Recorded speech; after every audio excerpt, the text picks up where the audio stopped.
We're going to talk about assaults on shop workers, and we've heard a little bit today around retailers absolutely intervening when it's safe to do so, but we also know that we have seen, and indeed I think it is better recognised, the harm that can be caused to those who work in retail.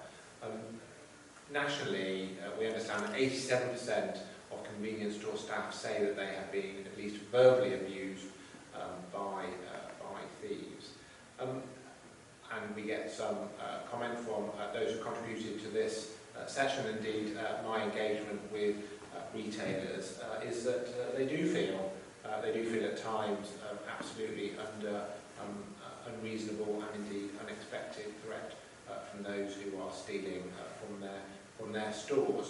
I'd be interested if you just set out the force's position in relation to responding to assaults on shop workers and indeed the force's work in this area.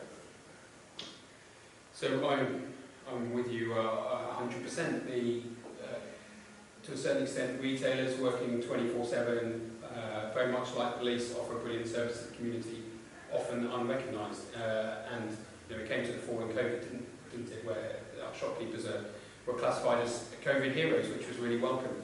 And they should not have to put up with violence, and they should not have to put up with abuse, and we should respond accordingly. And when there is a risk of violence, I'm more satisfied that we respond quicker and more effectively.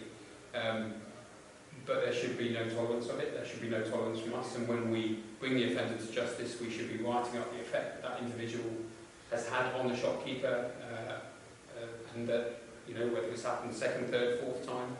And also, and pleased to say, we have many hundreds of civil interventions over the last year, more than the year before. We should be seeking civil interventions that prevent these people going into those stores as repeat offenders, and when they do, of course, we can arrest them and bring them to justice.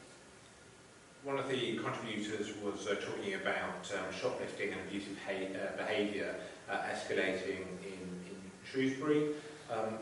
They say that retailers have been told to phone 101 even when crimes are taking place. There are many sole traders in the town, they say, who are generally frightened at times. What advice would you give to those listening today in terms of when there is this type of potential risk of assault or an assault on a shop worker? How should they interact with you as an organisation? Is it via 101 or is there a better route?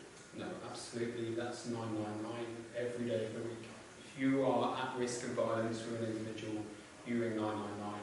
You'll get a response. 90%, 89, 90% of 999 calls are answered in 10 seconds.